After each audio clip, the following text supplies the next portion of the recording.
નમસ્કાર, હિતેશ સારથીમાં તમારું સ્વાગત છે.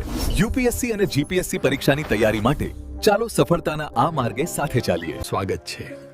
આજે આપણે આધુનિક ભારતના ઇતિહાસના સ્પેક્ટ્રમ દ્વારા આપણી યાત્રા શરૂ કરી રહ્યા છીએ. નમસ્કાર, આપનું સ્વાગત છે. ચાલો આજે એ સમજવાનો પ્રયત્ન કરીએ કે આપણે આધુનિક ભારતના ઇતિહાસ વિશે જે કંઈ જાણીએ છીએ એની જાણકારી આપણને મળે છે ક્યાંથી. ઇતિહાસકારો કેવી રીતે ભૂતકાળના અલગ અલગ ટુકડાઓને જોડીને એક આખું ચિત્ર તૈયાર કરે છે. તો સવાલ એ છે કે કોઈ પણ દેશની કહાણી, એનો ઇતિહાસ લખાય છે કેવી રીતે? ઇતિહાસકારોને આ બધી કડીઓ મળે છે ક્યાંથી? આ જ તો મૂળ સવાલ છે, ખરું ને? ચલો આખી વાતને એક જાસૂસી કહાણીની જેમ જોઈએ. આપણે જાણે ભારતના ભૂતકાળની તપાસ કરવા નીકળ્યા છીએ. કારણ કે જુઓ, ઇતિહાસ એટલે ખાલી તારીખો અને ઘટનાઓનું લિસ્ટ નથી. ના, એ તો પુરાવા શોધવાની અને એનો મતલબ શું થાય એ સમજવાની એકદમ રોમાંચક સફર છે. તો ચાલો આ જાસૂસીમાં થોડા ઊંડા ઉતરીએ. કલ્પના કરો કે ઇતિહાસકાર એક જાસૂસ છે અને જેમ કોઈ પણ જાસૂસ માટે નાનામાં નાનો સંકેત પણ કિંમતી હોય છે, બસ એ જ રીતે ઇતિહાસકાર માટે સ્ત્રોત એટલે કે સોર્સ બધું જ છે. આ એવા પુરાવા છે જે આપણને આધુનિક ભારતની આખી ગાથાને સમજવામાં મદદ કરે છે.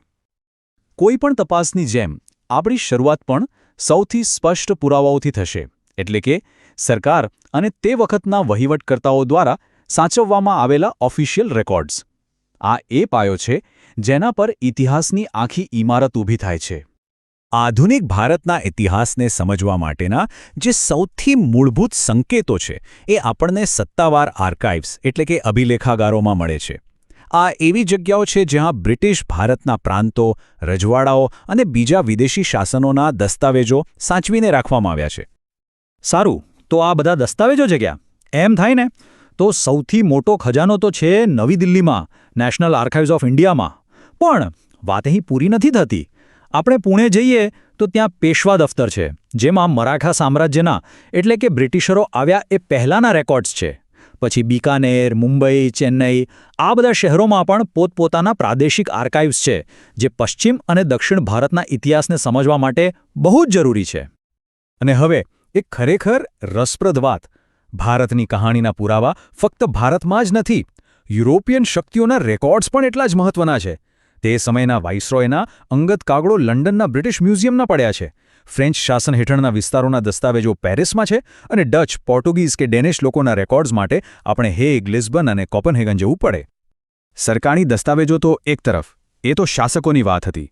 પણ એ સમયના આમ લોકોનો અવાજ ક્યાં હતો? એમના વિચારો ક્યાં હતા? તો એનો જવાબ મળે છે તે સમયના અખબારો અને સામયિકોમાં. આ એ માધ્યમો હતા જેણે લોકો વચ્ચે ચર્ચાઓ જગાવી અને એક રાષ્ટ્ર તરીકેની ભાવનાને આકાર આપ્યો. આ એક ઐતિહાસિક ક્ષણ હતી, સમજી લો. 1780માં જ્યારે ધ બેંગાલ ગેઝેટ શરૂ થયું ત્યારે ભારતમાં જાહેરમાં વિચારોની આપ-લે કરવા માટે એક નવું જ પ્લેટફોર્મ મળ્યું. આ માત્ર એક છાપું નહોતું, પણ એક નવા યુગનો અવાજ હતો. અને આ પ્લેટફોર્મનો ઉપયોગ પણ ખૂબ જ અસરકારક રીતે થયો.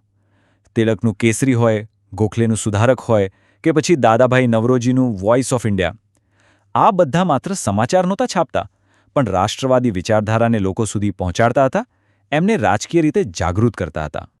અને આઝાદીની લડાઈ શું ફક્ત ભારતની ધરતી પર લડાઈ રહી હતી? જરાય નહીં. શ્યામજી કૃષ્ણવર્મા લંડનથી ઇન્ડિયન સોશિયોલોજિસ્ટ ચલાવતા હતા. મેડમ કામા પેરિસથી વંદે માતરમ અને લાલા હરદયાલ સાન ફ્રાન્સિસ્કોથી ગદર જેવા પ્રકાશનો ચલાવતા હતા. આ બધાએ વિદેશમાં રહીને ભારતની ક્રાંતિની મશાલને પ્રજ્વલિત રાખી. સારું, તો આપણે સરકારી રેકોર્ડ્સ જોયા, જાહેર ચર્ચાઓ જોઈ, પણ હવે આપણે થોડા વધુ અંગત પુરાવાઓ તરફ જઈએ. એવા સ્ત્રોતો જે આપણને સીધા એ સમયના લોકોના અનુભવો અને એમના દૃષ્ટિકોણની નજીક લઈ જાય છે. વ્યક્તિગત ડાયરીઓ, જીવનચરિત્રો અને ખાસ કરીને પ્રવાસ વર્ણનો, આ બધું આપણને એક અલગ જ ચિત્ર આપે છે.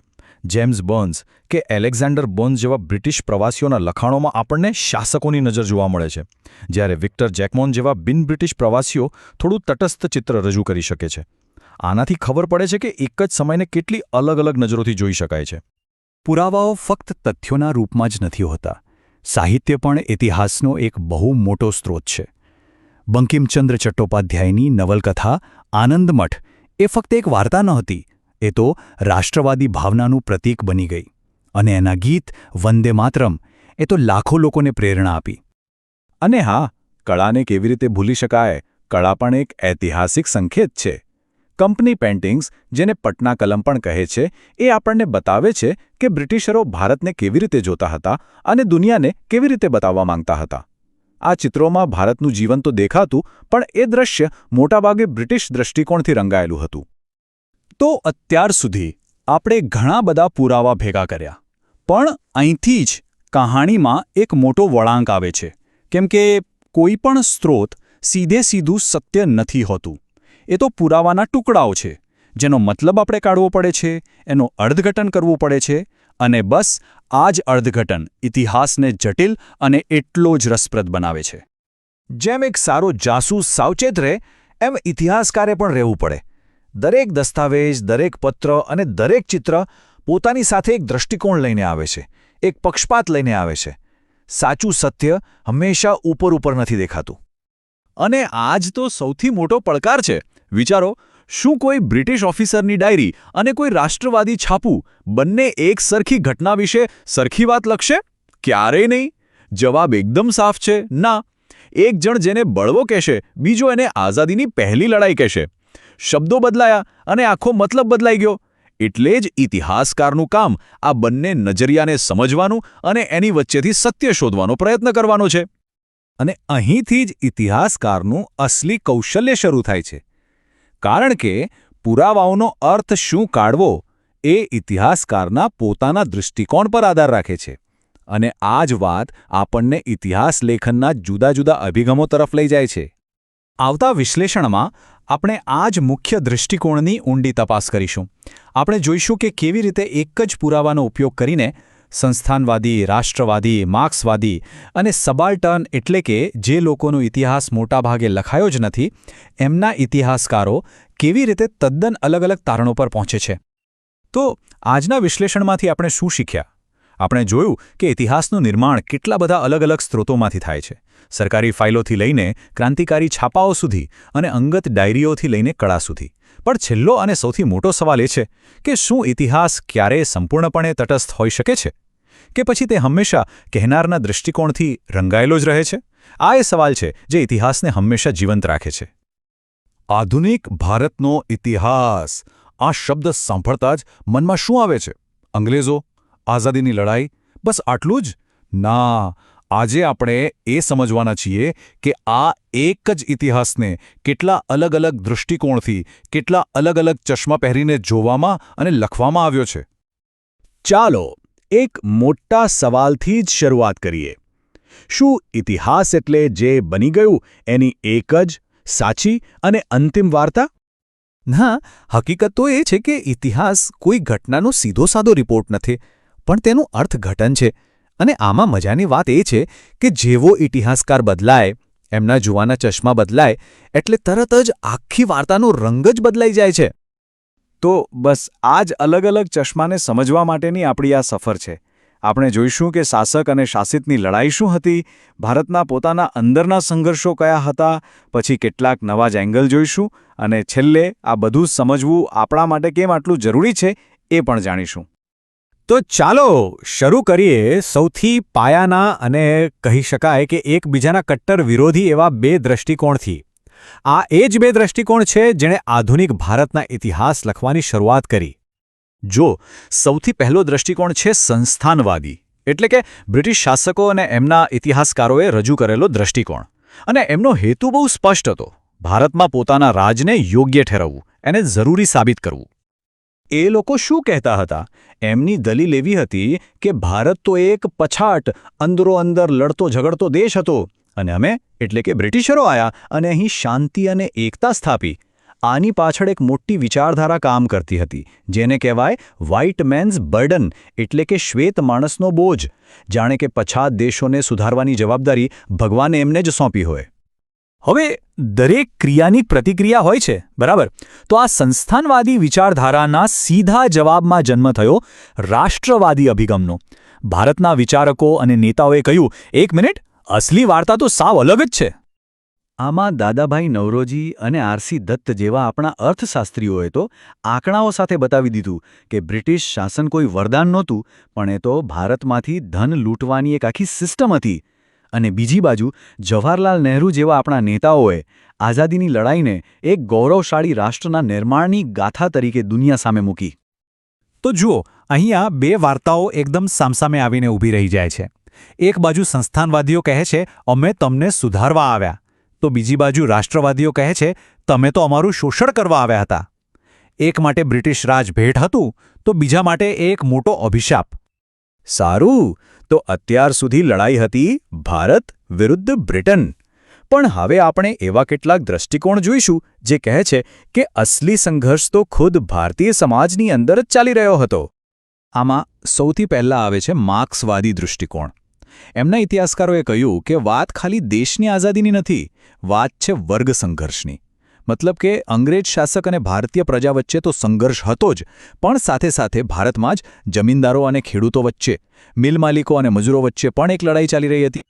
પછી આવ્યો એકદમ અલગ જ વિચાર, સબાલ્ટન દૃષ્ટિકોણ. સબાલ્ટન એટલે કોણ? સમાજનો એ દબાયેલો કચડાયેલો વર્ગ જેનો અવાજ ક્યારેય ઇતિહાસમાં નોંધાયો જ નથી. રણજીત ગુહા જેવા ઇતિહાસકારોએ સવાલ ઉઠાવ્યો કે અત્યાર સુધીનો બધો ઇતિહાસ તો ખાલી મોટા મોટા નેતાઓ અને અમીર લોકોનો જ લખાયો છે, પણ એ સામાન્ય માણસનું શું? એ ખેડૂત, એ આદિવાસી, એમનો સંઘર્ષ ક્યાં ગયો? હવે આવે છે કોમવાદી અભિગમ, જે આખા ઇતિહાસને ધર્મના ચશ્માથી જુએ છે. આ દૃષ્ટિકોણ માને છે કે ભારતીય ઇતિહાસનું મુખ્ય ચાલક બળ કોઈ વર્ગ કે રાષ્ટ્ર નથી, પણ હિન્દુ અને મુસ્લિમ જેવા ધાર્મિક સમુદાયો વચ્ચેનો સતત સંઘર્ષ જ છે. અને પછી આવે છે કેમ્બ્રિજ સ્કૂલ, જેમનો તર્ક તો સાંભળવા જેવો છે. તેઓ શું કહે છે ખબર છે? કે ભારતીય રાષ્ટ્રવાદ એ કોઈ મહાન આદર્શો માટેની લડાઈ નથી, પણ એ તો સત્તા અને અંગ્રેજો પાસેથી મળતા ફાયદાઓ માટે ભારતીયોની અંદરોઅંદરની ખેંચતાણ હતી. કોને વધુ પાવર મળે, કોને વધુ રિસોર્સ મળે, બસ એની જ આખી ગેમ હતી. આ સ્લાઇડ પરથી આખી વાત એકદમ સ્પષ્ટ થઈ જાય છે. વિચારો, તમે કોને મુખ્ય પાત્ર ગણો છો એના પરથી આખી વાર્તા કેવી રીતે બદલાઈ જાય છે. શું અસલી લડાઈ અંગ્રેજો અને ભારતીયો વચ્ચે હતી, કે અમીર અને ગરીબ વચ્ચે, કે પછી હિન્દુ અને મુસ્લિમ વચ્ચે, કે પછી ભારતીયોની અંદરોઅંદર જ? જેવો આપણો જવાબ બદલાશે એવો જ આપણો ઇતિહાસ પણ બદલાઈ જશે. ચાલો હવે કેટલાક એવા દૃષ્ટિકોણ જોઈએ જે ઇતિહાસને એકદમ ફ્રેશ, એકદમ નવા એંગલથી આપણી સામે મૂકે છે. જેમ કે ઉદારવાદી વિચારકો. એ લોકો એક બહુ જ રસપ્રદ વાત કરે છે. તેઓ કહે છે કે ભારત પર રાજ કરવું એ લાંબા ગાળે ખુદ બ્રિટન માટે પણ નુકસાનકારક સાબિત થયું. કેવી રીતે? કારણ કે ભારતમાંથી મળતા સસ્તા કાચા માલ પર એટલું ધ્યાન આપ્યું કે બ્રિટને પોતાના દેશમાં નવી ટેકનોલોજી અને નવા ઉદ્યોગો વિકસાવવામાં મોડું કરી દીધું. છે ને નવાઈની વાત? અને પછી નારીવાદી અભિગમ. આ એ દૃષ્ટિકોણ છે જેણે ઇતિહાસના પાનાઓમાંથી લગભગ ગાયબ કરી દેવાયેલી અડધી વસ્તીને, એટલે કે સ્ત્રીઓને, ફરીથી કેન્દ્રમાં લાવી. આ અભિગમ ફક્ત આઝાદીની લડાઈમાં સ્ત્રીઓના યોગદાનની જ વાત નથી કરતો, પણ એ સમયે સ્ત્રીઓ પર થતા સામાજિક અત્યાચારો, મિલકતના અધિકારથી વંચિત રાખવાની વાત, એમના પોતાના સંઘર્ષોની પણ વાત કરે છે. તો આટલા બધા અલગ અલગ દૃષ્ટિકોણ, આટલા બધા ચશ્મા, આ બધું જાણ્યા પછી મનમાં સવાલ તો થાય જ કે આ બધું જાણવું આટલું જરૂરી કેમ છે? જરૂરી એટલા માટે છે કારણ કે કોઈ પણ એક ચશ્મા પહેરીને આપણને આખી દુનિયા સાચી દેખાતી નથી. એ જ રીતે કોઈ એક દૃષ્ટિકોણથી ઇતિહાસનું પૂરું સત્ય સમજી શકાતું નથી. સાચી અને ઊંડી સમજ ત્યારે જ આવે છે જ્યારે આપણે એક જ ઘટનાને આ બધા અલગ અલગ દૃષ્ટિકોણથી જોવાનો પ્રયત્ન કરીએ છીએ. એટલે આપણો હેતુ કોઈ એક સાચી વાર્તા શોધવાનો હોવો જ ન જોઈએ. આપણો હેતુ તો એ સમજવાનો હોવો જોઈએ કે એક જ ભૂતકાળ વિશે આટલી બધી જુદી જુદી વાર્તાઓ કેમ કહેવાય છે, અને જ્યારે આપણે આ સમજતા શીખી જઈએ ત્યારે જ આપણે ઇતિહાસના સાચા અભ્યાસુ બનીએ છીએ. તો આ આખી ચર્ચા આપણને એક અંતિમ અને બહુ મહત્વના સવાલ પર લાવીને મૂકે છે. હવે પછી જ્યારે પણ આપણે કોઈ ઇતિહાસનું પુસ્તક વાંચીએ કે કોઈ વાત સાંભળીએ, ત્યારે માત્ર એ નહીં પૂછીએ કે શું થયું હતું, પણ એ પણ પૂછીશું કે આ વાર્તા કોના ચશ્માથી બતાવવામાં આવી રહી છે. ચાલો આજે એક એવી રેસની વાત કરીએ જે કોઈ નાની સૂની નહોતી, પૂરી 5 સદીઓ સુધી ચાલી. અને કેવી રેસ? એવી રેસ જેણે દુનિયાનો નકશો અને ઇતિહાસ બંનેને હંમેશા માટે બદલી નાખ્યા. આજે ભારતમાં યુરોપિયન સામ્રાજ્ય માટેની એ જબરદસ્ત હરીફાઈની કહાણી. પણ સૌથી મોટો સવાલ તો એ જ છે કે આવું થયું કેમ? મતલબ કે 15મી સદીમાં અચાનક એવું તો શું બની ગયું કે યુરોપની બધી જ મોટી મોટી સત્તાઓની નજર સીધી ભારત પર આવીને ટકી? અને સમજી લેજો, આ કોઈ સાદા વ્યાપારની વાત નહોતી. ના ના, આ તો એક એવી હરીફાઈ હતી જેણે ઇતિહાસની દિશા જ બદલી નાખી. તો ચાલો જોઈએ કે આ દોડ શરૂ ક્યાંથી થઈ, અને એ સમજવા માટે આપણે સમયમાં થોડું પાછળ જવું પડશે. કારણ કે દુનિયામાં કેટલીક એવી ઘટનાઓ બની રહી હતી જેણે ભારત સુધી પહોંચવાનો નવો દરિયાઈ રસ્તો શોધવો એ માત્ર એક શોખ નહીં પણ એક મજબૂરી બનાવી દીધી હતી. જો એ સમયે જાણે એક પરફેક્ટ સ્ટોર્મ જેવી હાલત હતી. એક પછી એક 3 મોટી ઘટનાઓ બની. પહેલી, 1453માં ઓટોમન તુર્કોએ કોન્સ્ટેન્ટિનોપલ જીતી લીધું. આનો સીધો મતલબ શું થયો કે યુરોપ અને ભારત વચ્ચેનું જે સદીઓ જૂનો જમીની વેપાર માર્ગ હતો એ બંધ. બીજી બાજુ યુરોપમાં પુનરુજ્જીવન એટલે કે રિફોર્મેશનની લહેર હતી. લોકોમાં નવી દુનિયા શોધવાનો, નવું જાણવાનો જોશ હતો. અને ત્રીજું, આ બધાની વચ્ચે પોપે એક સંધિ કરી, ટોર્ડેસિલાઝની સંધિ, જેમાં આખી દુનિયાને સ્પેન અને પોર્ટુગલ વચ્ચે વહેંચી દીધી અને એમાં પૂર્વ તરફની બધી શોધો કરવાનો હક મળ્યો પોર્ટુગલને. બસ આ 3 વસ્તુઓએ મળીને ભારત તરફની દરિયાઈ દોડ માટેનું આખું સ્ટેજ તૈયાર કરી દીધું. તો પછી આ રેસમાં સ્ટાર્ટિંગ ગન કોણે ફોડી? એ હતા પોર્તુગીઝો. એ લોકો સૌથી પહેલા હતા, દરિયાઈ માર્ગે ભારત પહોંચનારી પહેલી યુરોપિયન તાકાત. અને એમણે જ આવનારા દાયકાઓ માટે આ રમતના નિયમો નક્કી કરી દીધા. અને પછી આવી એ ઐતિહાસિક ક્ષણ. વર્ષ હતું 1498. વાસ્કો દ ગામા, અને એ પણ આપણા એક ગુજરાતી પાયલટ અબ્દુલ મજીદની મદદથી કાલિકટના કિનારે ઉતર્યો. ત્યાંના રાજા ઝામોરીને તો એનું સ્વાગત કર્યું. પણ આ તો માત્ર શરૂઆત હતી. યુરોપથી ભારત સુધીનો સીધો દરિયાઈ માર્ગ હવે ખુલ્લો હતો, અને એની સાથે જ ભારતના ભવિષ્યનો એક નવો અધ્યાય પણ ખુલી ગયો હતો. હવે પોર્ટુગીઝોની સ્ટ્રેટેજી બહુ જ રસપ્રદ હતી. એ લોકો આવ્યા અને તરત જ જમીન પર કબજો જમાવવા ન લાગ્યા. ના, એમના ગવર્નર ફ્રાન્સિસ્કો ડી અલ્મેડા એક ખાસ પોલિસી લાવ્યા, જેનું નામ હતું બ્લુ વોટર પોલિસી. એનો સીધો સાદો મતલબ હતો, જમીનની ચિંતા છોડો, આખા સમુદ્ર પર રાજ કરો. એમણે શું કર્યું? કિલ્લાઓ બનાવ્યા અને કાર્ટાઝ નામની એક પરમિટ સિસ્ટમ શરૂ કરી. એટલે કે હિન્દ મહાસાગરમાં કોઈ પણ જહાજને વેપાર કરવો હોય તો પહેલાં પોર્ટુગીઝો પાસેથી પરમિટ લેવી પડે. વિચાર કરો. આ રીતે એમણે જમીન પર નહીં પણ આખા દરિયાઈ વેપાર પર પોતાની પકડ જમાવી દીધી. પણ પોર્ટુગલનું આ રાજ લાંબુ ટકી શક્યું નહીં. એમની શરૂઆત તો જોરદાર હતી, પણ એમની પડતીના કારણો પણ એમણે પોતે જ ઊભા કર્યા હતા. જુઓ, ભારતમાં મરાઠાઓ જેવી નવી તાકાતો ઊભી થઈ રહી હતી. એમની ધાર્મિક કટ્ટરતાને કારણે સ્થાનિક લોકો એમના દુશ્મન બની ગયા, અને એ લોકો વેપારીઓ ઓછા અને દરિયાઈ લૂંટારાઓ તરીકે વધારે બદનામ થયા. અને આ બધામાં સૌથી મોટો ટ્વિસ્ટ, ડચ અને અંગ્રેજો જેવા નવા ખેલાડીઓ મેદાનમાં આવી ગયા હતા. અને છેલ્લે જ્યારે એમને બ્રાઝિલ જેવો નવો ખજાનો હાથ લાગ્યો ત્યારે તો ભારત પરથી એમનું ધ્યાન જ હટી ગયું. જેવું પોર્ટુગલ નબળું પડ્યું કે તરત જ મેદાનમાં એક નવો અને કદાચ વધુ ખતરનાક ખેલાડી દાખલ થયો, ડચ. અને એમના આવવાની સાથે જ ભારત પર કબજો કરવાની આખી રમત જ બદલાઈ ગઈ. આ બે વચ્ચેનો તફાવત બહુ મોટો હતો અને બધું જ સ્પષ્ટ કરી દે છે. એક બાજુ હતા પોર્ટુગીઝો. એમના માટે આ મિશન ધર્મ અને સામ્રાજ્યનું હતું. કિલ્લા બનાવવા, ખ્રિસ્તી ધર્મનો પ્રચાર કરવો, દરિયા પર નિયંત્રણ કરવું. પણ બીજી બાજુ હતા ડચ. એમનો તો એક જ મંત્ર હતો, પ્રોફિટ. બસ શુદ્ધ વેપાર. મસાલા, કાપડ, અફીણ જેવી મોંઘી વસ્તુઓના વેપાર પર મોનોપોલી બનાવવી. આ સામ્રાજ્યવાદના હેતુમાં આવેલો એક બહુ મોટો ફેરફાર હતો. અને ડચ લોકો હતા પણ એકદમ પ્રેક્ટિકલ. એમણે બરાબર હિસાબ માંડ્યો અને એમને સમજાયું કે ભારત કરતાં પણ વધારે નફો તો ઇન્ડોનેશિયાના મસાલાના ટાપુઓમાં છે. તો એમણે શું કર્યું? એકદમ બિઝનેસ ડિસિઝન લીધો. ધીમે ધીમે ભારતમાંથી પોતાનો વ્યાપાર સમેટી લીધો અને બધું જ ધ્યાન સ્પાઇસ આઇલેન્ડ્સ પર લગાવી દીધું. અને આમ કરીને એમણે જાણે અજાણે અંગ્રેજો અને ફ્રેન્ચો માટે ભારતનું આખું મેદાન ખાલી કરી દીધું. અને હવે કહાણી પહોંચે છે એના ફાઇનલ રાઉન્ડમાં, સૌથી નિર્ણાયક તબક્કામાં. જુઓ, પોર્ટુગલ તો લગભગ રેસમાંથી બહાર હતો. ડચ લોકો ઇન્ડોનેશિયામાં વ્યસ્ત થઈ ગયા. તો હવે ભારત માટેની આ ગ્રાન્ડ રેસમાં બચ્યા ફક્ત 2 જ ખેલાડી, અને એ બંને એકબીજાના કટ્ટર હરીફ હતા, ઇંગ્લેન્ડ અને ફ્રાન્સ.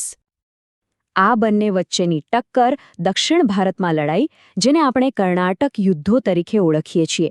આ જાણે 3 એક્ટનું એક નાટક હતું. પહેલો એક્ટ એ તો યુરોપના રાજકારણનું પરિણામ હતું અને મેચ ડ્રો થઈ ગઈ. બીજા એક્ટમાં બંને ભારતીય રાજાઓના ઝઘડામાં ભાગ લીધો અને રોબર્ટ ક્લાઇવની ચાલાકીને કારણે અંગ્રેજો થોડા આગળ નીકળી ગયા. પણ જે ત્રીજો અને છેલ્લો એક્ટ હતો એ હતો ફાઇનલ શોડાઉન. એણે જ નક્કી કરી દીધું કે ભારતમાં રાજ કોનું ચાલશે. અને એ નિર્ણાયક વર્ષ હતું 1760. નામ હતું વાંડીવાશનું યુદ્ધ. બસ આ એક લડાઈએ બધું જ નક્કી કરી નાખ્યું. અંગ્રેજોએ ફ્રેન્ચોને એવી કારમી હાર આપી કે ભારતમાં સામ્રાજ્ય બનાવવાનું એમનું સપનું હંમેશા માટે રોડાઈ ગયું. આ યુદ્ધ પછી ભારતમાં ફ્રેન્ચ તાકાત ખાલી નામની જ બચી હતી. તો હવે મૂળ સવાલ પર આવીએ. આટલા બધા હરીફો હતા, પોર્ટુગીઝ, ડચ, ફ્રેન્ચ, તો પછી અંગ્રેજો જ કેમ જીત્યા? એવું તો શું હતું એમની પાસે કે તેઓ બધાને હરાવીને સર્વોપરી બન્યા? ચાલો એમની સફળતા પાછળના કારણોને જરા ઊંડાણથી સમજીએ. જો અંગ્રેજોની સફળતા પાછળ કોઈ એક કારણ નહોતું, પણ એક આખો વિનિંગ ફોર્મ્યુલા હતો. નંબર 1, એમની ઈસ્ટ ઇન્ડિયા કંપની એક પ્રાઇવેટ કંપની હતી, મતલબ કે સરકારી દખલ ઓછી અને નિર્ણયો ફટાફટ, જ્યારે ફ્રેન્ચ કંપની તો પૂરી સરકારી હતી. નંબર 2, એમની નેવી, રોયલ નેવી, એ જમાનાની સુપર પાવર હતી. નંબર 3, એમની પાસે કલકત્તા, બોમ્બે અને મદ્રાસ જેવા 3 સૌથી મહત્વના બંદરો હતા, જ્યારે ફ્રાન્સ પાસે ખાલી પોંડિચેરી. નંબર 4, રોબર્ટ ક્લાઇવ જેવા શાનબાર અને નિર્ણાયક લીડર હતા. 5મું, બ્રિટનમાં સરકાર સ્થિર હતી. અને છેલ્લે અને સૌથી અગત્યનું, પૈસા.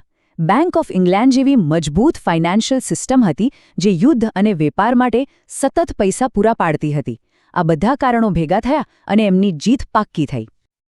આ આખી વાતનો સાર એક જ વાક્યમાં આવી જાય છે કે વાંડીવાશની જીતે અંગ્રેજી ઈસ્ટ ઇન્ડિયા કંપનીને ભારતમાં કોઈ યુરોપિયન હરીફ વિના છોડી દીધી. બસ, યુરોપિયન રેસ પૂરી થઈ ગઈ હતી, મેદાન હવે બિલકુલ સાફ હતું. અને બસ અહીંથી એક યુગનો અંત થયો અને એક નવા યુગની શરૂઆત થઈ. યુરોપિયન હરીફો તો હવે મેદાનમાં હતા નહીં, પણ હવે એક સૌથી મોટો સવાલ ઊભો થયો હતો કે એક વેપારી કંપની જે અહીં માત્ર નફો કમાવા આવી હતી, એ હવે આખા ભારતના ભાગ્યનો ફેસલો કેવી રીતે કરશે? અહીંથી જ ભારતમાં બ્રિટિશ રાજનો પાયો નંખાયો. ચાલો આજે વાત કરીએ 18મી સદીના ભારતની. એક એવો સમયગાળો જેણે આખા દેશનો નકશો જ બદલી નાખ્યો. એક મહાન સામ્રાજ્ય તૂટી રહ્યું હતું અને એના જ ખંડેર પર બ્રિટિશ શાસનનો પાયો નંખાઈ રહ્યો હતો. તો સવાલ એ છે કે આ બધું બન્યું કેવી રીતે? ચાલો આજે એ જ સમજીએ. આ આખી કહાણીની શરૂઆત થાય છે એક જ ઘટનાથી, એક સમ્રાટનું મૃત્યુ. વર્ષ હતું 1707 અને જે સમ્રાટનું અવસાન થયું એ હતા શક્તિશાળી ઔરંગઝેબ. અને બસ એમના મૃત્યુ સાથે જ જાણે મુઘલ સામ્રાજ્યના પતનની ઘંટડી વાગી ગઈ. તો ચાલો આ વાતને જરા ઊંડાણપૂર્વક જોઈએ. જુઓ, ઔરંગઝેબનું મૃત્યુ એ માત્ર એક શાસકનું મૃત્યુ નહોતું, એની સાથે જ સામ્રાજ્યનો જે મુખ્ય આધાર હતો એ જ તૂટી પડ્યો. અને પછી તો જે શરૂ થયું એ હતું સત્તાના કેન્દ્રમાં ભયંકર અસ્થિરતાનું તોફાન. આ ટાઈમલાઈન પર એક નજર નાખો, બધું જ સ્પષ્ટ થઈ જશે. એક તરફ ઔરંગઝેબનું લગભગ 50 વર્ષનું સ્થિર શાસન, અને પછી 1707 પછીનો સમય જુઓ. બહાદુર શાહ, જહાંદર શાહ, મોહમ્મદ શાહ રંગીલા. શાસકો એટલી ઝડપથી બદલાઈ રહ્યા હતા કે જાણે કોઈ મ્યુઝિકલ ચેરની રમત ચાલતી હોય. આ જ હતા ઉત્તરકાલીન મુઘલો, જેમનામાંથી મોટાભાગના નબળા હતા, બિનઅસરકારક હતા અને માંડ થોડો સમય ગાદી પર ટકી શક્યા. હવે અંધાધૂંધી એ જ સામ્રાજ્યની નવી ઓળખ બની ગઈ હતી. તો અહીંયા સૌથી મોટો સવાલ એ ઊભો થાય છે કે આવું થયું કેમ? દુનિયાના સૌથી શક્તિશાળી સામ્રાજ્યોમાંથી એક આમ અચાનક પત્તાના મહેલને જેમ કેવી રીતે તૂટી પડ્યું? વેલ, એના કારણો સામ્રાજ્યની અંદર પણ હતા અને બહારથી પણ હુમલા થયા હતા. ચાલો પહેલા અંદરની વાત કરીએ. સાચું કહીએ તો સામ્રાજ્યને બહારના દુશ્મનોની જરૂર જ નહોતી, એ અંદરથી જ ઉધઈની જેમ ખોખલું થઈ રહ્યું હતું. એક પછી એક નબળા શાસકો ગાદી પર આવ્યા. જે અમીર ઉમરાવો સામ્રાજ્યના આધારસ્તંભ ગણાતા એ જ સત્તા માટે એકબીજાના ગળા કાપવા તૈયાર હતા. આનાથી જાગીરદારી સંકટ ઊભું થયું. મતલબ જમીન માટે એટલી ખેંચતાણ વધી ગઈ કે આખો વહીવટ જ ભાંગી પડ્યો. અને આ નબળાઈનો ફાયદો કોણે ઉઠાવ્યો? રાજપૂતો અને મરાઠાઓ જેવી પ્રાદેશિક શક્તિઓએ. ઉપરથી તિજોરી તળિયાજાટક હતી. આવક કરતા ખર્ચ એટલો વધી ગયો હતો કે પૂછો જ નહીં. એ સમયના શાસકો કેવા હતા એનો અંદાજ આ એક વાત પરથી જ આવી જશે. ઇતિહાસકાર ખાફી ખાને ઔરંગઝેબના અનુગામી બહાદુર શાહ પ્રથમ માટે શું લખ્યું છે સાંભળો. એમણે એને શાહ એ બેખબર કહ્યા, એટલે કે એવો રાજા જેને કશી ખબર જ નથી. ખાફી ખાન કહે છે કે તેમના પછી તો સામ્રાજ્યનો જે વિનાશ થયો એ ઝડપી અને સંપૂર્ણ હતું. આનાથી સ્પષ્ટ છે કે નેતૃત્વનું સંકટ કેટલું મોટું હતું. હવે જ્યારે ઘર નબળું હોય ત્યારે બહારના લોકો તો ફાયદો ઉઠાવે જ, ખરું ને? બસ એવું જ થયું. મુઘલોએ પોતાની ઉત્તર-પશ્ચિમ સરહદો પર ધ્યાન જ ના આપ્યું અને એ જ એમની સૌથી મોટી ભૂલ સાબિત થઈ. 1739માં ઈરાનથી નાદિર શાહ આવ્યો અને દિલ્હીને એવી રીતે લૂંટી કે ઇતિહાસ યાદ રાખે. એ પછી અફઘાનિસ્તાનથી અહમદ શાહ અબ્દાલીએ પણ વારંવાર હુમલા કર્યા અને 1761માં તો એણે પાણીપતના ત્રીજા યુદ્ધમાં મરાઠાઓની શક્તિને પણ કચડી નાખી. આ હુમલાઓએ મુગલ સામ્રાજ્યના શબપેટીમાં છેલ્લા ખીલા ઠોકવાનું કામ કર્યું. અને લૂંટ કેટલી મોટી હતી એનો અંદાજ તો લગાવો. 70 કરોડ રૂપિયા. એ જમાનામાં આજના હિસાબે તો આ રકમ અબજોમાં થાય. અને આ તો ખાલી રૂપિયાની વાત છે. એ સાથે એ અમૂલ્ય મયુરાસન અને જગવિખ્યાત કોહિનૂર હીરો પણ લઈ ગયો. આ માત્ર એક હાર નથી, આ એક એવી આર્થિક તબાહી હતી જેણે સામ્રાજ્યની કમર તોડી નાખી. તો હવે વિચારો, દિલ્હીમાં બેઠેલો બાદશાહ નબળો પડી ગયો, સામ્રાજ્ય લૂંટાઈ ગયું, તો શું થયું? આખા ભારતમાં એક પાવર વેક્યુમ સર્જાયું. એટલે કે સત્તાનું કેન્દ્ર ખાલી થઈ ગયું. હવે દરેક જણ એ ખાલી જગ્યા ભરવા માટે દોડ્યું અને સામ્રાજ્ય નાના નાના ટુકડાઓમાં વહેંચાઈ ગયું. આ નવા રાજ્યો કેવા હતા એ સમજવા માટે આ ટેબલ બહુ કામનું છે. જુઓ, મુખ્યત્વે 3 પ્રકારના રાજ્યો બન્યા. પહેલા હતા ઉત્તરાધિકારી રાજ્યો. આ એવા મુગલ પ્રાંતો હતા જેવા કે હૈદરાબાદ, અવધ અને બંગાળ, જ્યાંના ગવર્નરોએ દિલ્હીની સત્તા માનવાનો ઇનકાર કરી દીધો અને પોતે જ રાજા બની બેઠા. બીજા હતા સ્વતંત્ર રાજ્યો, જેમ કે મૈસૂર અને રાજપૂત રાજ્યો, જે આ બધી અંધાધૂંધી વચ્ચે પોતાની તાકાત પર ઊભા થયા. અને ત્રીજા હતા નવા રાજ્યો, મરાઠા, શીખ અને જાટ. આ એ લોકો હતા જેમણે મુગલો સામે બળવો કરીને પોતાના રાજ્યો બનાવલા. તો આ નવા ખેલાડીઓ કોણ હતા? ચાલો ફટાફટ એવા કેટલાક લોકો પર નજર કરીએ જેમણે આ તકનો ફાયદો ઉઠાવીને પોતાના રાજ્યો સ્થાપ્યા. જેમ કે દક્ષિણમાં નિઝામુલ મુલ્ક, જે દક્કનનો મુઘલ સુબેદાર હતો, એણે હૈદરાબાદને સ્વતંત્ર જાહેર કરી દીધું. એ જ રીતે ઉત્તરમાં સઆદત ખાને અવધને પોતાનું રાજ્ય બનાવી લીધું. આ બધા મોટા મુઘલ અધિકારીઓ હતા જેમણે જોયું કે હવે દિલ્હીમાં કોઈ દમ નથી તો પોતે જ માલિક બની બેઠા. અને પૂર્વમાં પણ આ જ કહાણી હતી.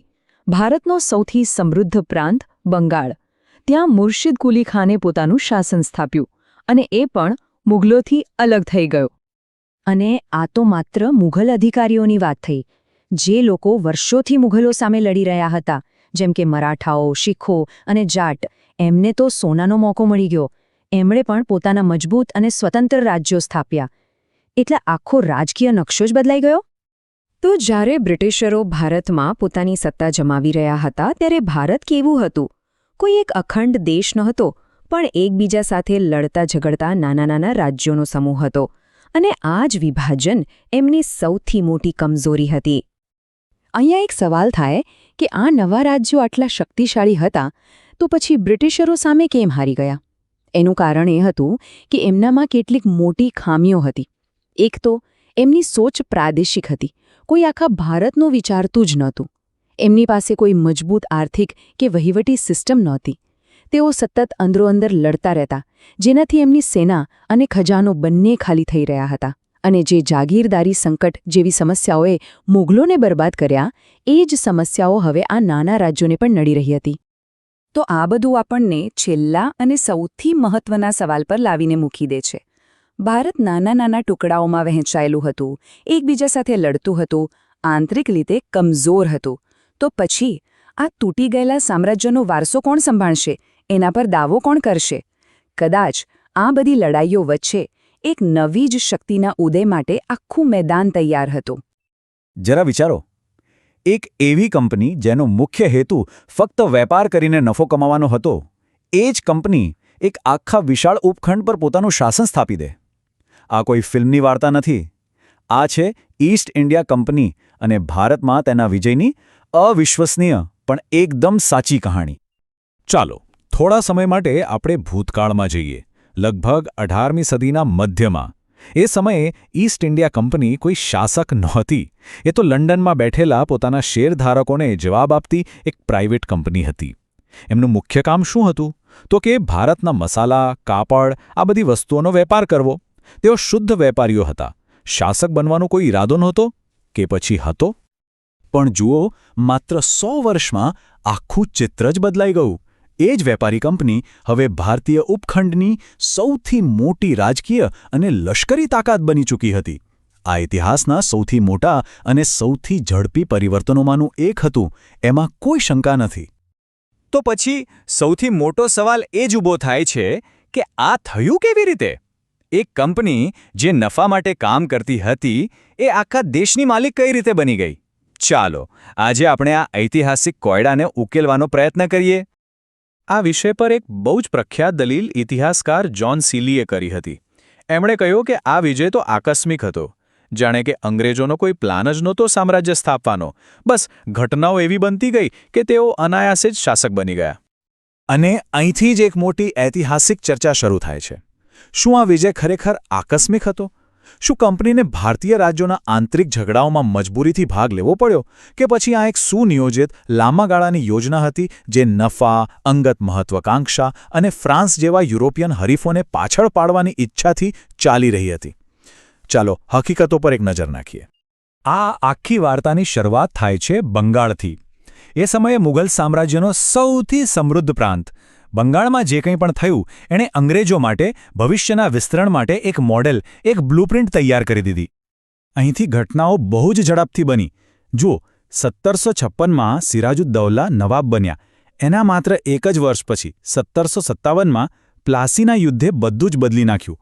એ પછી 1764નું બક્સરનું નિર્ણાયક યુદ્ધ અને 1765ની અલ્હાબાદની સંધિ, અને બસ એક દાયકા કરતાં પણ ઓછા સમયમાં બંગાળ સંપૂર્ણપણે કંપનીના નિયંત્રણમાં આવી ગયું. હવે આ બે યુદ્ધો વચ્ચેનો તફાવત સમજવો ખૂબ જ જરૂરી છે. પ્લાસીનું યુદ્ધ એ ખરેખર તો લડાઈ કરતાં વધારે એક મોટું ષડયંત્ર હતું. રોબર્ટ ક્લાઇવે નવાબના જ સેનાપતિ મીર જાફરને ફોડીને આ જીત મેળવી હતી. પણ બક્સરનું યુદ્ધ એક વાસ્તવિક લશ્કરી જીત હતી. અહીં કંપનીએ એક નહીં પણ 3 મોટી ભારતીય શક્તિઓની સંયુક્ત સેનાને હરાવી હતી. એટલે એમ કહી શકાય કે પ્લાસીએ પાયો નાખ્યો, પણ બક્સરે અંગ્રેજોને ઉત્તર ભારતમાં એક મહાન શક્તિ તરીકે સ્થાપિત કરી દીધા.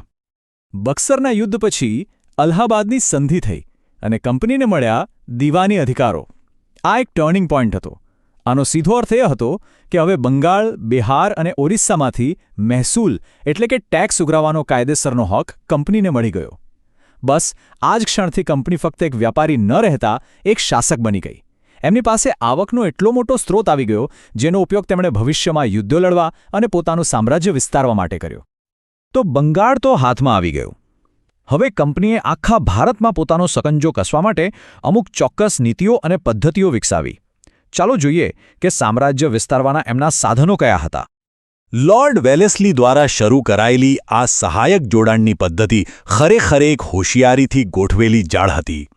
ભારતીય રાજાઓને બહારના હુમલાઓથી રક્ષણ આપવાના બહાને કંપની ધીમે ધીમે તેમની આઝાદી છીનવી લેતી.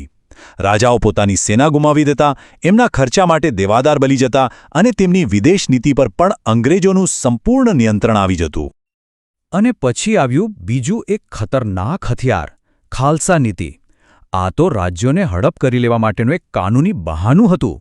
નિયમ એવો બનાવ્યો કે જો કોઈ રાજાને પોતાનો પુત્ર ન હોય અને તે મૃત્યુ પામે તો તેનું રાજ્ય સીધું જ બ્રિટિશ સામ્રાજ્યમાં ભળી જશે. દત્તક પુત્ર લેવાની ભારતની જૂની પરંપરાને તેમણે માન્ય ન રાખી. અને આ નીતિનો ખૂબ જ મોટા પાયે ઉપયોગ થયો. સતારા, ઝાંસી, નાગપુર જેવા અનેક મહત્વપૂર્ણ રાજ્યો આ નીતિનો શિકાર બન્યા. આના કારણે ભારતીય શાસકોમાં ખૂબ જ ડર અને ગુસ્સો ફેલાયો. તો બંગાળનો નમૂનો તૈયાર હતો, અને સહાયક સંધિ અને ખાલસા નીતિ જેવા હથિયારો પણ. હવે કંપનીએ ભારતની જે બાકી રહેલી મોટી તાકાતો હતી તેમને નિશાન બનાવવાનું શરૂ કર્યું. આ લડાઈઓ સહેલી નહોતી. જુઓ, દક્ષિણમાં મૈસૂરના હૈદર અલી અને તેમના બહાદુર પુત્ર ટીપુ સુલતાને અંગ્રેજોને 4 યુદ્ધોમાં જોરદાર ટક્કર આપી. એવી જ રીતે પશ્ચિમ ભારતમાં શક્તિશાળી મરાઠા સામ્રાજ્ય સાથે પણ 3 મોટા યુદ્ધો થયા. પણ આખરે પોતાની શ્રેષ્ઠ રણનીતિ અને ભારતીય શાસકોની આંતરિક ફૂટનો લાભ ઉઠાવીને કંપનીએ આ બંને મહાશક્તિઓને પણ હરાવી દીધી. દરેક જીત સાથે ભારતનો રાજકીય નકશો બદલાતો રહ્યો. અને આ બધાનું પરિણામ શું આવ્યું? 19મી સદીના મધ્ય સુધીમાં ઈસ્ટ ઇન્ડિયા કંપની ભારતમાં સર્વોચ્ચ શક્તિ બની ચૂકી હતી. મોટાભાગના ભારતીય રાજ્યો કાં તો સીધા એમના શાસન હેઠળ હતા અથવા તો સહાયક સંધિઓ દ્વારા એમના નિયંત્રણમાં હતા. પણ હજુ એક સવાલ બાકી છે. આખરે અંગ્રેજો આટલા સફળ થયા જ કેમ? એવું તો શું હતું કે એક વિદેશી કંપની ભારતની મોટી સલ્તનતો અને સામ્રાજ્યો પર ભારે પડી ગઈ? ચાલો એના મુખ્ય કારણો જોઈએ. આના પાછળ ઘણા કારણો હતા. એક, એમની પાસે વધુ સારી લશ્કરી ટેકનોલોજી અને શિસ્તબદ્ધ સૈન્ય હતું. બીજું, બંગાળની દેવાનીમાંથી મળતી આવકને કારણે એમની પાસે પૈસાની કોઈ કમી નહોતી. ત્રીજું, ક્લાઇવ અને વેલેસ્લી જેવા કુશળ અને દૂરંદેશી નેતાઓ હતા. પણ કદાચ સૌથી મોટું અને નિર્ણાયક કારણ હતું ભારતીય શક્તિઓ વચ્ચે એકતાનો અભાવ. એમની આંતરિક લડાઈઓનો અંગ્રેજોએ પૂરેપૂરો ફાયદો ઉઠાવ્યો. અને આ આખી સદીના ઘટનાક્રમનું અંતિમ પરિણામ શું હતું? એ હતું ભારતીય રાજકીય સાર્વભૌમત્વનો અંત. અને ભારતમાં બ્રિટિશ રાજનો પાયો નંખાયો, જે પછી લગભગ 200 વર્ષ સુધી ચાલ્યું. તો અંતે આપણે ફરી એ જ મૂળ સવાલ પર પાછા આવીએ છીએ. શું આ એક આકસ્મિક સામ્રાજ્ય હતું જે બસ એમ જ બની ગયું, કે પછી આ નફા અને સત્તાની લાલચમાં ઘડાયેલી એક લાંબી અને ગણતરીપૂર્વકની યોજના હતી? હકીકતો જોતા એવું લાગે છે કે તે કદાચ બંનેનું મિશ્રણ હતું. એક તરફ તકનો લાભ ઉઠાવવાની વૃત્તિ હતી, તો બીજી તરફ સામ્રાજ્ય સ્થાપવાની સ્પષ્ટ મહત્વાકાંક્ષા પણ હતી. આ એક એવો સવાલ છે જેનો જવાબ ઇતિહાસમાં હંમેશા ચર્ચાનો વિષય બની રહેશે. નમસ્કાર, ચાલો એક સફર પર જઈએ. એક એવા દેશની સફર જે એક સમય દુનિયાભરમાંથી સોનું ચાંદી પોતાની તરફ ખેંચતો હતો અને પછી માત્ર 200 વર્ષમાં એ જ દેશ કાચા માલનો નિકાસ કરનારો એક ગરીબ દેશ બનીને રહી ગયો. હા, આ કહાણી છે બ્રિટિશ શાસન હેઠળના ભારતની. આજે આપણે આ જબરદસ્ત આર્થિક ઉથલપાથલને સમજીશું. તો બ્રિટિશરો આવ્યા એ પહેલા ભારત કેવું હતું? જુઓ, ભારત એક આર્થિક સુપરપાવર હતું.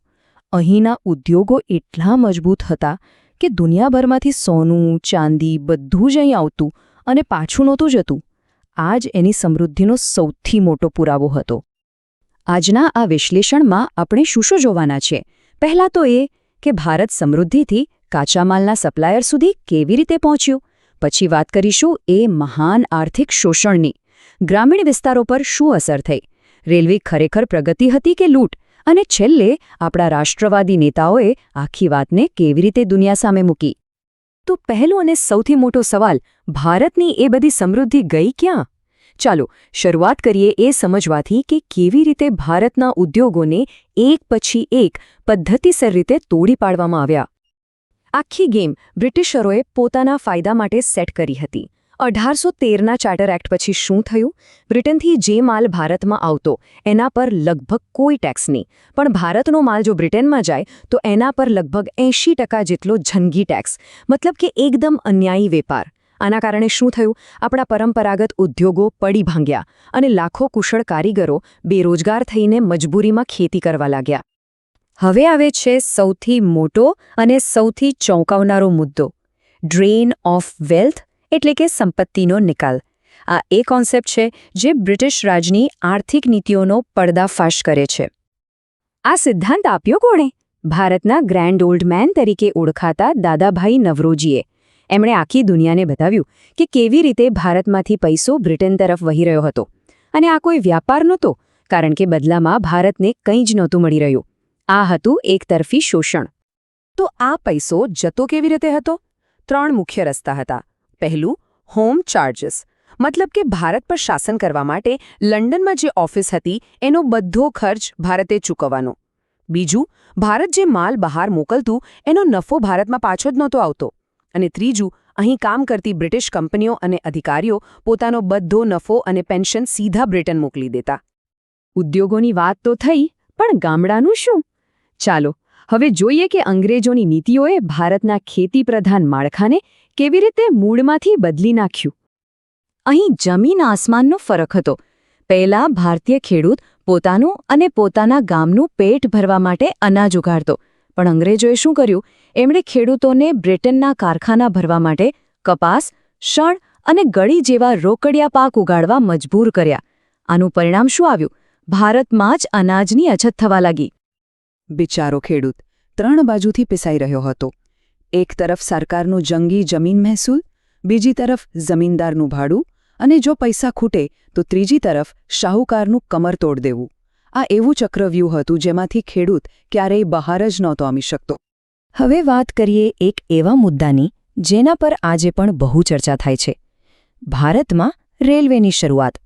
શું એ વિકાસ હતો કે પછી શોષણનું એક નવું સાધન? આ સવાલ આજે પણ પૂછાય છે.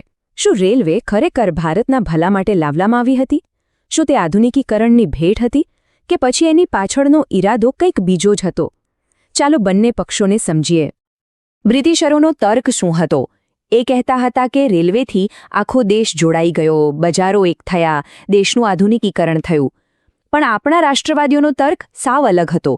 એમનું કહેવું હતું કે રેલવેનો અસલી હેતુ ભારતના ખૂણે ખૂણેથી કાચો માલ લૂંટીને બંદરો સુધી પહોંચાડવાનો અને બ્રિટનનો તૈયાર માલ ગામડા સુધી પહોંચાડીને સ્થાનિક ઉદ્યોગોને ખતમ કરવાનો હતો. તો આ બધી હકીકતોને, આ આર્થિક શોષણને લોકો સામે કોણ લાવ્યું? હવે વાત કરીએ એ બૌદ્ધિક યોદ્ધાઓની જેમણે આ આખી રમતનો પર્દાફાશ કર્યો. આ એ લોકો હતા જેમણે કલમની તાકાતથી અને આંકડાઓથી બ્રિટિશ રાજના આર્થિક પાયા હચમચાવી દીધા. દાદાભાઈ નવરોજીનો ડ્રેન ઓફ વેલ્થનો સિદ્ધાંત હોય, આરસી દત્તનું ઐતિહાસિક વિશ્લેષણ હોય કે પછી એમજી રાનડેના વિચારો હોય, આ બધાએ ભારતીય રાષ્ટ્રવાદને એક મજબૂત બૌદ્ધિક આધાર પૂરો પાડ્યો. જરા આ આંકડા પર ધ્યાન આપજો. 1/3 એટલે કે દેશની કુલ બચતનો 3જો ભાગ દર વર્ષે કોઈપણ વળતર વગર દેશની બહાર જતો રહેતો હતો. વિચાર કરો કે આનાથી દેશના વિકાસ પર કેટલી મોટી અને લાંબા ગાળાની અસર પડી હશે. આ એક વાક્યમાં જ આખી નીતિનો સાર આવી જાય છે. રાષ્ટ્રવાદીઓનો મુખ્ય તર્ક એ જ હતો કે બ્રિટિશરોની નીતિ એવી રીતે બનાવવામાં આવી હતી કે ભારત ક્યારે ઔદ્યોગિક રીતે પગભર ન થઈ શકે અને હંમેશા બ્રિટન માટે કાચો માલ પૂરો પાડનાર અને તૈયાર માલ ખરીદનાર દેશ બનીને રહે. અને અંતે એક સવાલ જે આપણને બધાને વિચારતા કરી દે. ભલે અંગ્રેજોનું શાસન પૂરું થઈ ગયું, પણ શું એમની આર્થિક નીતિઓનો જે પડછાયો છે એ આજે પણ ભારત અને સમગ્ર દક્ષિણ એશિયાની અર્થવ્યવસ્થા પરથી સંપૂર્ણપણે દૂર થયો છે? આ ઇતિહાસમાંથી વર્તમાન માટે શું શીખવા મળે છે? આના પર મનન કરવું ખૂબ જ જરૂરી છે. જુઓ, કોઈ પણ મોટું સામ્રાજ્ય માત્ર સૈન્યના જોરે ટકી શકતું નથી. તેને ચલાવવા માટે એક આખા મશીનની જરૂર પડે છે. ભારત પર બ્રિટિશ શાસનની પાછળ આવવું જ એક જબરદસ્ત શક્તિશાળી વહીવટી મશીન હતું. એક એવી સિસ્ટમ જેણે આખા સામ્રાજ્યને કંટ્રોલ કર્યું અને ભારત પર એવી છાપ છોડી જે આજે પણ દેખાય છે. ચાલો આ વિષયમાં ઊંડા ઉતરીએ અને સમજીએ કે આ આખી બ્લૂપ્રિન્ટ કેવી રીતે તૈયાર થઈ હતી. તો આ આખી વાતને સમજવા માટે આપણે 5 મુખ્ય મુદ્દાઓ પર ધ્યાન આપીશું. પહેલું, સત્તા વેપારીઓની એક કંપની પાસેથી બ્રિટિશ તાજ સુધી કેવી રીતે પહોંચી. બીજું, એ કયું પોલાદી માળખું હતું જેણે આખા સામ્રાજ્યને બાંધી રાખ્યું. ત્રીજું, કાયદાની એક નવી સિસ્ટમ કેવી રીતે બનાવવામાં આવી. ચોથું, એક સામાન્ય લાગતો અધિકારી કલેક્ટર આટલો શક્તિશાળી કેવી રીતે બન્યો. અને છેલ્લે, આ આખી સિસ્ટમનો વારસો આજે પણ આપણી સાથે કેવી રીતે જોડાયેલો છે.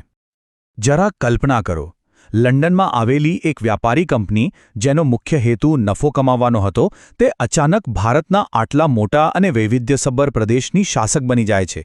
હવે તેમને વ્યાપારમાં નફા નુકસાનની તો ખબર હતી, પણ દેશ કેવી રીતે ચલાવવો એ તો તદ્દન નવી વાત હતી.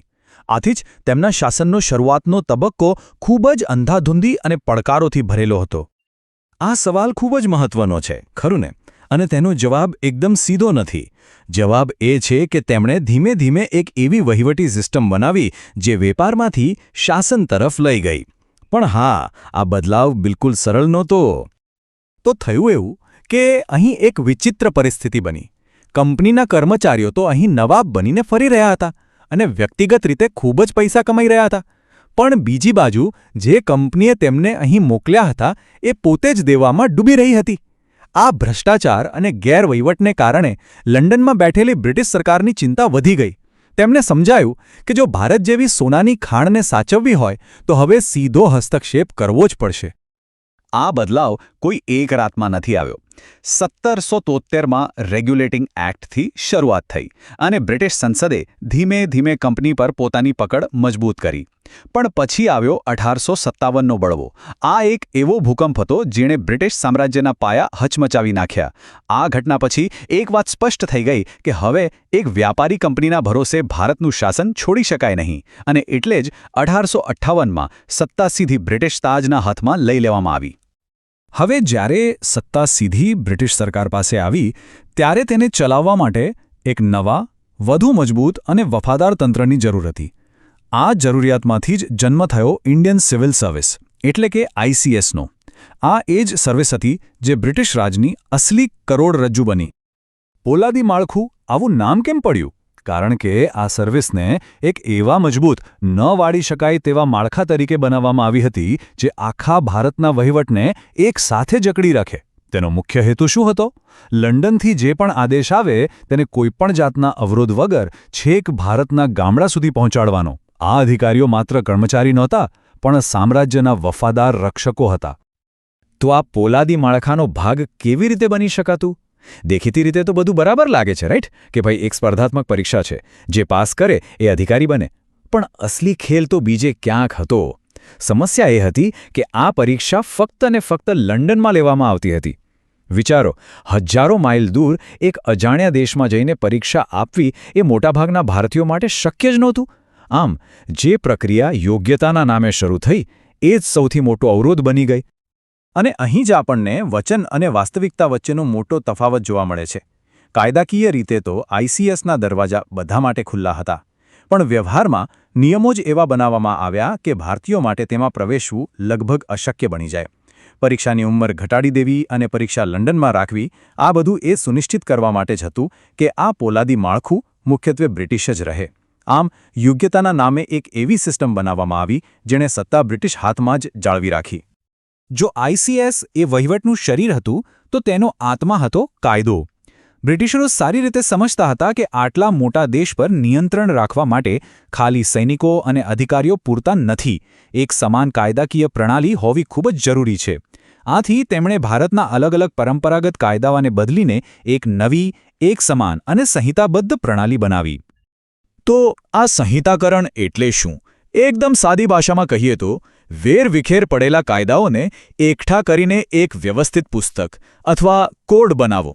આ પહેલાં ભારતમાં દરેક સમુદાય માટે, દરેક પ્રદેશ માટે અલગ અલગ નિયમો અને કાયદા હતા. બ્રિટિશરોએ આ બધાને બદલીને એક સમાન કાનૂની માળખું બનાવવાનો પ્રયાસ કર્યો. આ કાનૂની માળખું બનાવવાની પ્રક્રિયા દાયકાઓ સુધી ચાલી. શરૂઆત 1774માં સુપ્રીમ કોર્ટની સ્થાપનાથી થઈ. પછી કોર્નવોલિસે એક બહુ જ મહત્વનું પગલું ભર્યું. તેણે મહેસૂલ ઉઘરાવનાર અધિકારીના હાથમાંથી ન્યાય કરવાની સત્તા છીનવી લીધી. પણ સૌથી મોટો બદલાવ આવ્યો 1833ના કાયદા પંચ પછી, જેણે ભારતને IPC અને CRPC જેવા કાયદા આપ્યા. અને તમને જાણીને નવાઈ લાગશે કે આ કાયદાઓ આજે પણ આપણા ન્યાયતંત્રનો પાયો છે. અને ફરી એકવાર અહીં પણ આદર્શ અને વ્યવહાર વચ્ચે જમીન આસમાનનો ફરક હતો. સિદ્ધાંતમાં તો કાયદાનું શાસન સ્થાપવામાં આવ્યું, જેનો અર્થ થાય કે કાયદાની નજરમાં બધા સમાન. પણ વાસ્તવિકતા કંઈક જુદી જ હતી. યુરોપિયનો માટે અલગ નિયમો હતા. જો કોઈ યુરોપિયન પર કોઈ ગુનાનો આરોપ લાગે તો તેની સુનાવણી ફક્ત યુરોપિયન જજ જ કરી શકતા. આ એકદમ સ્પષ્ટપણે બતાવે છે કે ન્યાયની પ્રણાલીમાં પણ વંશીય ભેદભાવ ઊંડે સુધી ફેલાયેલો હતો. આપણે અત્યાર સુધી ICS અને કાયદા જેવી મોટી મોટી વાતો કરી, પણ આ બધું જ જમીન પર એટલે કે ગ્રાઉન્ડ લેવલ પર કોણ લાગુ કરતું હતું? આ સવાલનો જવાબ એક જ વ્યક્તિમાં સમાયેલો છે: જિલ્લા કલેક્ટર. બ્રિટિશ શાસન ભલે લંડન કે કલકત્તાથી ચાલતું હોય, પણ એની અસલી તાકાત તો જિલ્લામાં જ દેખાતી હતી. અને જિલ્લામાં સરકાર એટલે કોણ? માત્ર એક વ્યક્તિ, કલેક્ટર. તે સરકારનો ચહેરો, હાથ અને કાન બધું જ હતો. જો એ ન હોય તો સામ્રાજ્યનું આખું મશીન જ થંભી જાય. તમે જુઓ, કલેક્ટર પાસે કેટલી બધી સત્તા હતી. એ મહેસૂલ ઉઘરાવતો, એ જ મેજિસ્ટ્રેટ તરીકે ન્યાય પણ કરતો અને પોલીસ પણ એના જ હાથ નીચે કામ કરતી. જમીનનો કોઈ ઝઘડો હોય કે કોઈ નાનો મોટો બળવો, બધી જ બાબતોનો છેડો તેના દરબારમાં જ આવતો. તે એક જ વ્યક્તિમાં સરકારના લગભગ બધા જ અંગોની સત્તા ભોગવતો હતો. એમ કહી શકાય કે તે ખરા અર્થમાં જિલ્લાનો નાનો રાજા હતો. તો આ આખા તંત્રનો સાર શું નીકળે છે? એનું અસલી સ્વરૂપ કેવું હતું? અને સૌથી અગત્યનું, તે આપણા માટે કેવો વારસો છોડી ગયું છે? ચાલો આ અંતિમ ભાગમાં આ પ્રશ્નોના જવાબ શોધીએ. આ ટેબલ સમજો કે બ્રિટિશ વહીવટનો એક એક્સરે છે. તેની દરેક લાક્ષણિકતા પાછળ એક જ હેતુ હતો: નિયંત્રણ. સત્તા કેન્દ્રિત હતી, જેથી આદેશો ઉપરથી નીચે સુધી સરળતાથી પહોંચી શકે. તે અમલદારશાહી હતું, જેથી કોઈ અધિકારી પોતાની મરજી મુજબ કામ ન કરી શકે.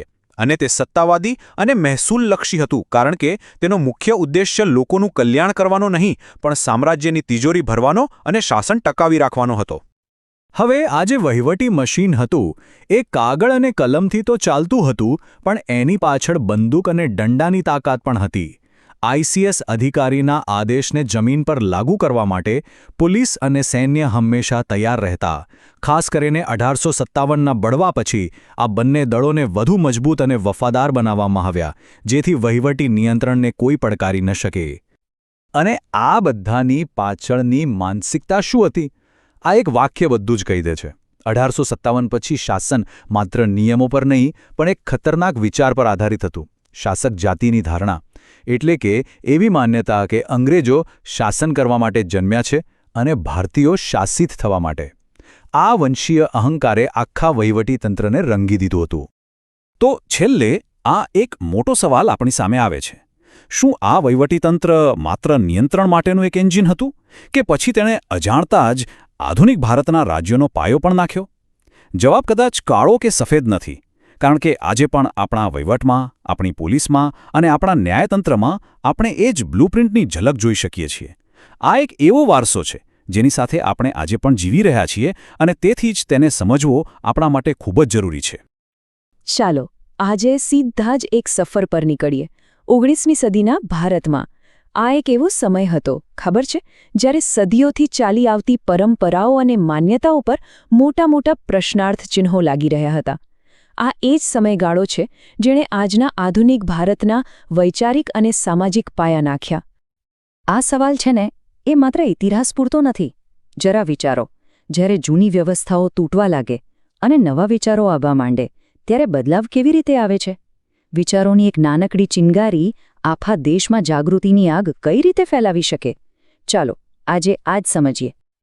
કોઈપણ સુધારાની જરૂર શું કામ પડી, એ સમજવા માટે પહેલાં એ જાણવું પડે કે સમસ્યાઓ શું હતી, બરાબર ને?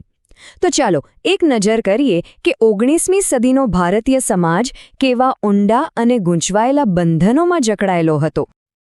જરા કલ્પના તો કરો એ સમાજની, જે સામાજિક કુરિવાજોના એક એવા ચક્રમાં ફસાયેલો હતો જેમાંથી બહાર નીકળવું લગભગ અશક્ય લાગતું હતું.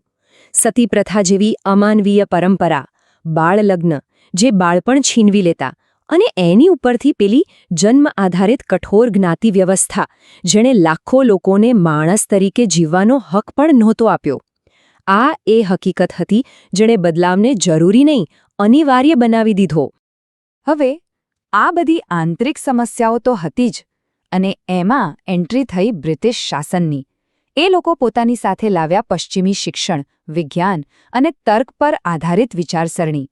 આ ટકરાવને કારણે ભારતના જે ભણેલા ગણેલા લોકો હતા એમને આત્મમંથન કરવા પર મજબૂર થવું પડ્યું. એમણે પોતાના જ સમાજ સામે જોઈને સવાલ પૂછ્યો, આપણે ક્યાં ભૂલ કરી રહ્યા છીએ?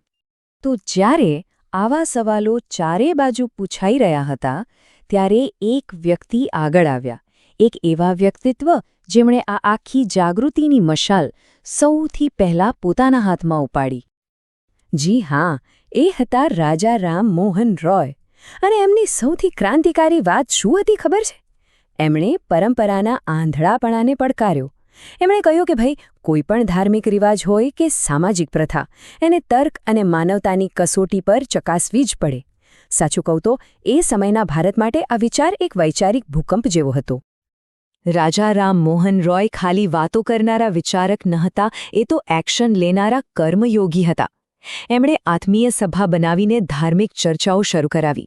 હિન્દુ કોલેજ અને વેદાંત કોલેજ જેવી સંસ્થાઓ દ્વારા આધુનિક શિક્ષણનો પાયો નાખ્યો. એમનો હેતુ એકદમ સ્પષ્ટ હતો: ભારતનો આધ્યાત્મિક વારસો અને પશ્ચિમનું આધુનિક જ્ઞાન, આ બંનેનું શ્રેષ્ઠ મિશ્રણ તૈયાર કરવું. એમણે જે બ્રહ્મો સમાજ બનાવ્યો, એનો એજન્ડા એટલે સમાજની બીમારીઓ પર સીધો હુમલો. એમણે એકેશ્વરવાદ એટલે કે એક જ ઈશ્વરની વાત કરી. સતી પ્રથા જેવી ક્રૂરતા સામે તો જાણે યુદ્ધ જ છેડી દીધું. અને વિચાર તો કરો, એ જમાનામાં એમણે સ્ત્રીઓના મિલકતના અધિકારની માંગણી કરી હતી. કેટલા પ્રગતિશીલ વિચાર! અને એમની મહેનત રંગ લાવી. વર્ષ 1829માં સરકારે સતી પ્રથા પર કાયદાકીય પ્રતિબંધ મૂકી દીધો. આ માત્ર એક કાયદો નહોતો દોસ્તો, આ એક ઐતિહાસિક જીત હતી. એ વાતનો પુરાવો હતો કે જો કોઈ એક વ્યક્તિ પણ દ્રઢ નિશ્ચય કરી લે તો સદીઓ જૂની ક્રૂર પરંપરાને પણ જડમૂળથી ઉખાડી શકાય છે. સારું, તો રાજા રામમોહન રોયે જે ચિનગારી પ્રગટાવી હતી એ હવે આખા દેશમાં આગની જેમ ફેલાઈ રહી હતી. પણ અહીં એક રસપ્રદ વળાંક આવ્યો. બધા સહમત હતા કે બદલાવ જોઈએ, પણ બદલાવ લાવવો કઈ રીતે? આ સવાલ પરથી બે મુખ્ય વિચારધારાઓ ઊભી થઈ. આ તફાવત સમજવો બહુ જ જરૂરી છે. એક હતા સુધારક એટલે કે રિફોર્મિસ્ટ. એમનું માનવું હતું કે પશ્ચિમમાંથી જે સારું છે, જેમ કે તર્ક અને માનવતાવાદ, એ અપનાવીને આપણે આપણા સમાજને સુધારી શકીએ. જ્યારે બીજા હતા પુનરુત્થાનવાદી એટલે કે રિવાઇવલિસ્ટ. એમનું કહેવું હતું કે ના ભાઈ ના, પશ્ચિમની કોઈ જરૂર નથી. આપણી બધી સમસ્યાઓનો ઉકેલ તો આપણા પોતાના પ્રાચીન વેદો અને શાસ્ત્રોમાં જ છે. આપણે બસ આપણા ગૌરવશાળી ભૂતકાળ તરફ પાછા વળવાનું છે. આ પુનરુત્થાનવાદી વિચારનો સૌથી બુલંદ અવાજ હતા સ્વામી દયાનંદ સરસ્વતી. એમણે નારો આપ્યો, વેદો તરફ પાછા વળો. પણ આનો મતલબ એ નહોતો કે આપણે જૂના જમાનામાં પાછા જઈએ.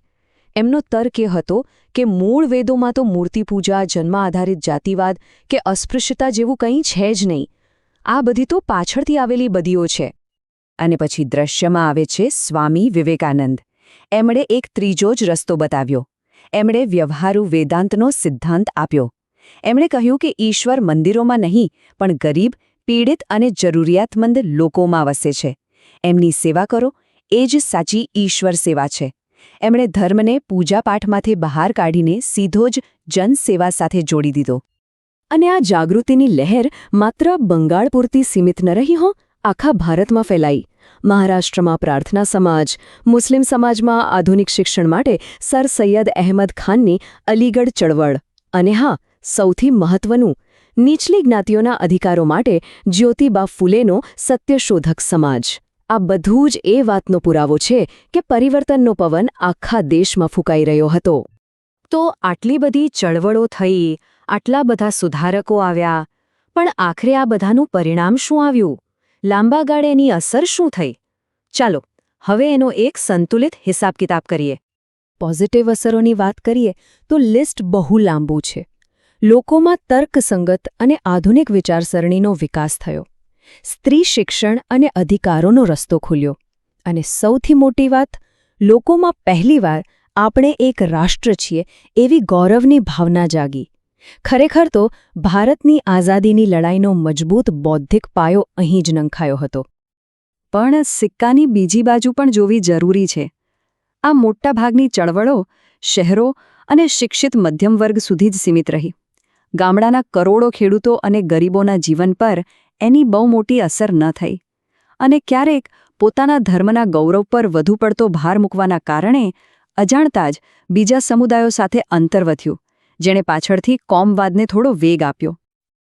આ સુધારકોએ એવા મૂળભૂત સવાલો ઉઠાવ્યા હતા જે આજે પણ એટલા જ સાચા છે. પરંપરા અને આધુનિકતા વચ્ચે સંતુલન કઈ રીતે સ્થાપવું? સામાજિક ન્યાય કોને કહેવાય? આ ચળવળોએ આધુનિક ભારતનો પાયો નાખ્યો. પણ હવે સવાલ એ છે કે 21મી સદીના પડકારોનો સામનો કરવા માટે કયા નવા વિચારો ભારતના ભવિષ્યને આકાર આપશે? ઇતિહાસ આપણને તૈયાર જવાબો નથી આપતો, પણ હા, સાચા સવાલો પૂછતા જરૂર શીખવે છે. આના પર વિચારવા જેવું ખરું ને? જોવા બદલ આભાર.